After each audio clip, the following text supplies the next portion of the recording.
Akkuma biyyatti galleen hoggansii fi hayyoonni Oromoo mari'achuun ejjennoo fi hubannoo waloo uumannee ce'umsa milkeessuuf akka hojjennu tattaafachuu eegalle. Kaayyoon biyya kiyyatti galeefis tokko kanuma ture. Profeesar Hisqeel Gabbisaa waliin ta'uun iddoowwan adda addaatti hayyootaa fi uummata waliin marii erga goonee booda marii kana bifa qindaa'ee fi itti fufiinsa qabuun sadarkaa hoggansaatti itti fufuuf murteessine. Kanas dhaabbanni miti mootummaa Center for Development and Capacity Building jedhamu akka mijeessu walii galle.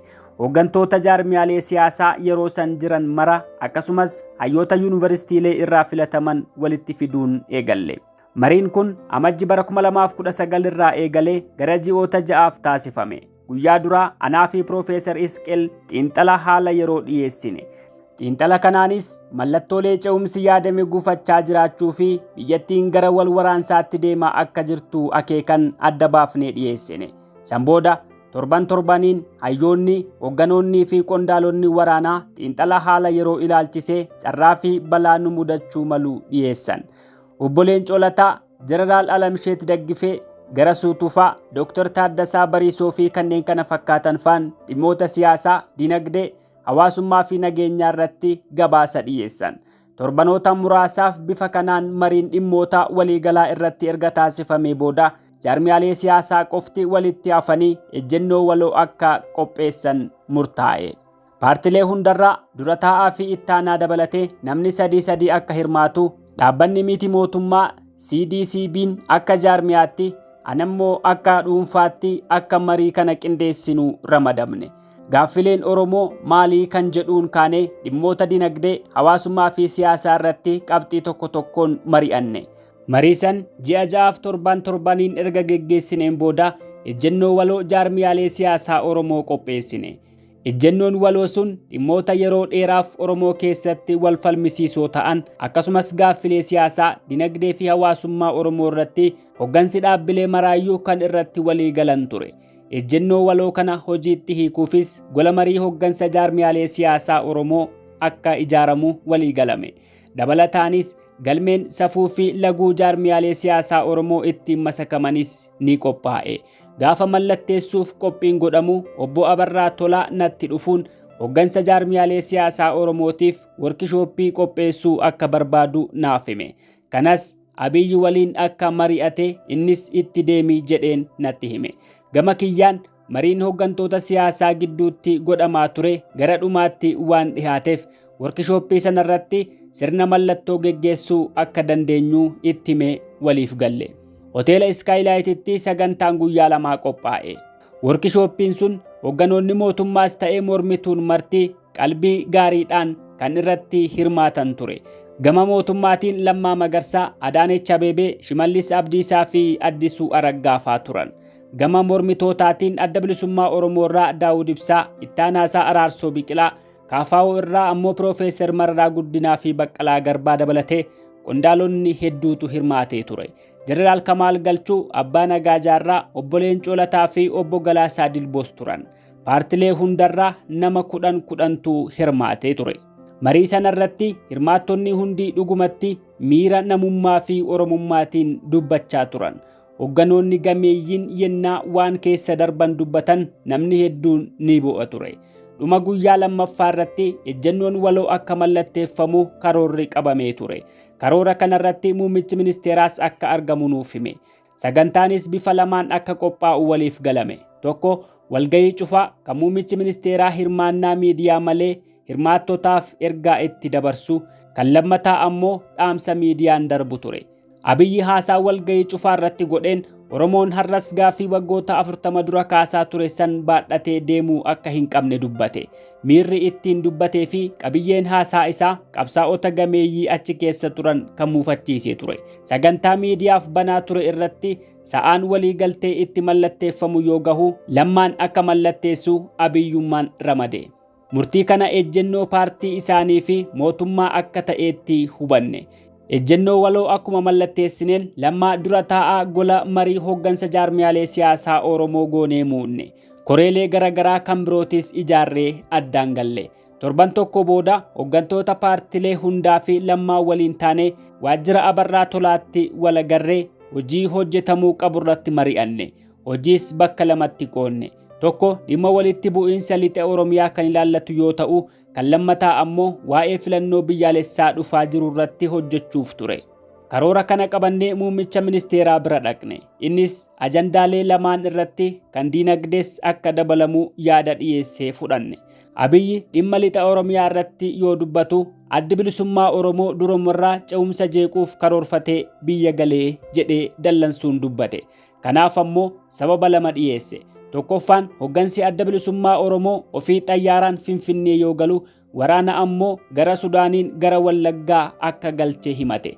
Lammaffaa ammoo fakkeenyaaf Jawaarii fi Kamaal hamma fedhes yoo na morman hamaa natti fidu jedhee hin yaadu. Daawud garuu nama amma dura na ajjeesuu yaale waan ta'eef akkamiin waliin hojjedhaa jedhee dheekame.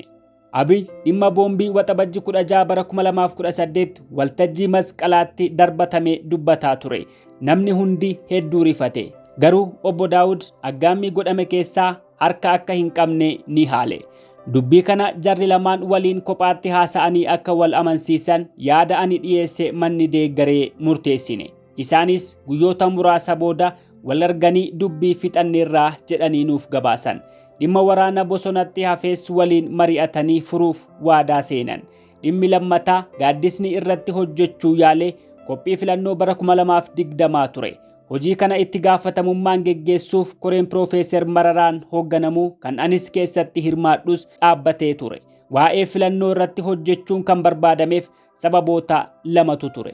Kan dura filannoon erga ce'umsi eegalee yeroo jalqabaaf godhamu nagaan akka geggeeffamu taasisuun dimokiraasiif karaa saaqaa jennee waan yaannuuf, akkasumas Oromiyaa keessatti nagaan geggeeffamnaan ammoo biyyattii guutuufis milkaa'ina fidaa jennee waan amanneefi. Biyya aadaan wal dorgommiidhaan aangoo qabachuu fi nagaan wal harkaa fuudhuu hin jirre keessatti yeroo duulana filadhaatii fi bu'aan himamu jeequmsi ni uumama. Jeequmsa akkasii hambisuuf paartileen dursanii walii galuun barbaachisaadha. Sababni lammataa ammoo sagaleen Oromoo paartilee hedduu jidduutti hiramee aangoo dhiigaan dhufe gaaga'uu malaa jedhamee sodaatame.